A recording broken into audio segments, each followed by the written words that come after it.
Bon et bien salut à tous, aujourd'hui on se retrouve pour la première vidéo de ce qui va être une série de critiques de films qui sortent au cinéma. Je pense faire ça le week-end si j'y arrive, et chaque semaine si j'y arrive, c'est pareil. C'est en parallèle des articles que je rédige sur la web radio que je vous avais déjà parlé en début d'année. Mais je suppose qu'il y en a certains d'entre vous qui ne lisent pas, donc voilà les critiques sous forme vidéo. Si toutefois vous voulez me faire plaisir et aller lire ce que j'ai écrit, les liens de chaque article de chaque semaine sera dans la description. Bien évidemment. Et pour cette première vidéo, quoi de mieux que de parler d'un film français, mais un film de science-fiction qui est sorti mercredi, c'est-à-dire hier à l'heure où je fais la vidéo. Seul. Tu m'entends? Y'a quelqu'un! Oh!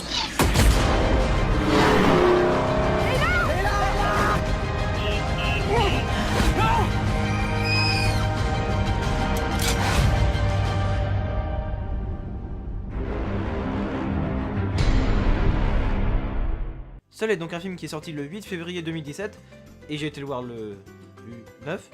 Voilà, j'ai été voir le 9. Il est réalisé par David Moreau. Voilà, merci David Moreau. Faut savoir que le film est une adaptation d'une bande dessinée du même nom, hein, voilà, que j'avais commencé à lire quand j'étais au lycée ou au collège, je sais plus trop, mais qui apparemment n'est toujours pas fini, que j'ai un peu décroché. Et le film apparemment retranscrit les 5 premiers tomes en 1h30. Alors c'est déjà un premier point négatif. 1h30, je trouve ça vachement court pour un film, surtout de science-fiction, surtout pour une adaptation de bande dessinée. Je veux bien admettre que la science-fiction en France c'est pas du tout courant, que c'est quelque chose de nouveau et qui essaye de se faire une place. C'est pour ça que j'y étais, non seulement pour encourager les gestes, il a été produit par les studios Canal, enfin en partenariat avec les studios Canal, donc 1h30 c'est un peu court les gars, 2 heures ça aurait été bien. 1h30 c'est le temps d'un téléfilm de dimanche soir sur TF1. Au cinéma, ça fait un peu chier quoi. Mais bref, passons, ce n'est pas la seule chose à dire sur le film. J'ai pris des notes. Alors oui, non, en fait non.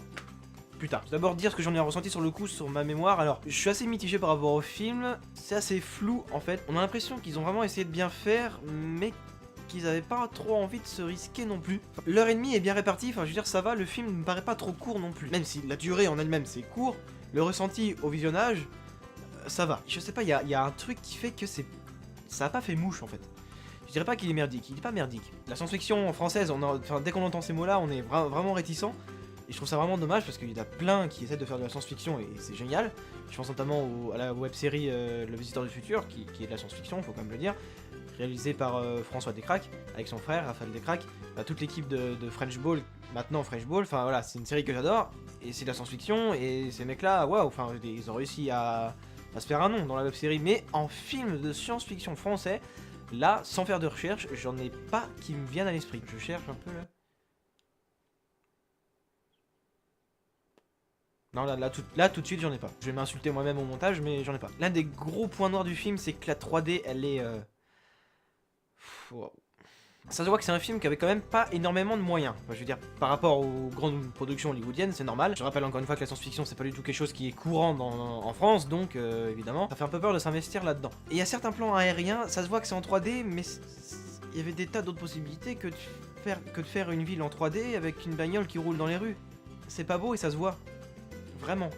Les effets spéciaux sont bien faits, mais la 3D, elle est quand même assez dégueulasse et ça me rappelle la 3D d'Assassin's Creed, le film qui est sorti au mois de décembre, là, qui était une vraie purge, d'ailleurs, faut le dire, une vraie purge. Point positif, les couleurs. Les couleurs sont vachement cool, sans pour autant être aussi cool que La La Land. Mais ça se voit qu'ils ont fait des efforts pour imposer une ambiance avec les couleurs et c'était vachement cool. Le jeu d'acteur, bah après ce sont des enfants, mais je veux dire ça va, ils sont assez convaincants. Ça fait le café quoi, ça marche bien. Ça marche bien. C'est pas parfait, mais ils sont plutôt convaincants. En règle générale, ce film c'est trop de questions, pas de réponse. Vraiment pas de réponse. Il y aura une suite, je pense sincèrement qu'au vu de la fin, il y aura vraiment une suite.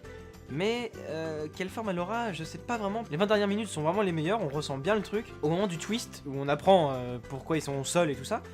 Là, ok, bah, moi qui avais pas lu la BD, je m'y attendais pas. Enfin, j'ai lu les premiers tomes, mais je veux dire, je suppose que ce twist-là, enfin, je me rappelle pas, donc je ne l'ai pas lu au moins dans les 3 premiers tomes. Et bah, en fait, waouh, enfin voilà, je m'y attendais pas, et bien joué, ils ont réussi à retranscrire un peu le choc que ça fait de l'apprendre. Mais, je vais dire un truc tout con, mais la fin nous laisse sur notre fin en fait. En revanche, le sentiment de solitude des personnages est assez bien retranscrit à l'écran. Bordel de merde, et qui sont vraiment tout seuls dans cette dans Paris en fait. Je crois qu'ils sont à Paris. Je suis pas sûr, ils sont vraiment tout seuls. Mais qu'est-ce qui s'est passé? Je veux dire, pourquoi ils sont partis? Pourquoi il y a plus aucun adulte? Parce que ce ne sont que des enfants. Comment ça se fait? Pourquoi? Mais il y a des incohérences. Dans le scénario, il y a des incohérences. Il y en a une qui va vous sauter aux yeux si vous faites un tout petit peu attention, mais vraiment, hein, enfin, genre un tout petit peu attention. Il y a un problème. Il y a une énorme incohérence que je vais pas vous dire parce que du coup c'est vous spoiler, mais ah elle fait mal celle-là quoi. J'ai pas compris pourquoi sur ce moment-là. Ou alors ils ont mal compris la BD, je sais pas, mais il y a un truc. L'intro du film est nul. Voilà, l'intro est à chier. Le plan qu'on voit, on sait pas du tout à quoi ça sert, à part dire que la fille sait conduire. Point. Ça ne sert à rien. Et le titre, il tombe comme un cheveu sur la soupe, un cheveu dans la soupe. Et le titre tombe comme un cheveu dans la soupe. Voilà, c'est ça. C'est-à-dire, on s'y attend pas du tout, mais on sait pas ce qu'il fout là non plus. Je veux dire, il n'y a pas eu d'ambiance implantée pour mettre un titre. Je sais pas, enfin, on attend un peu de planter l'ambiance, de planter le décor, de dire un peu de quoi ça va parler, et là on met le titre. Mais là non, ça tombe comme ça d'un seul coup.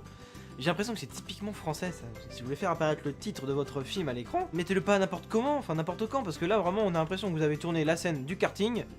Ah bon, on sait pas quoi en faire, on va la mettre au début, on met le titre après, bravo. Non, pas comme ça que c'est censé marcher. Et du coup ça marche pas. Enfin bref, Seul c'est un film d'1h30 qui est quand même vraiment pas mal. Allez le voir pour encourager un peu la création science-fiction française quoi. Parce que cette semaine, qu'est-ce qui est sorti? 50 nuances plus sombres? Non, pitié, n'allez pas voir ça. Allez voir La La Land ou Seul.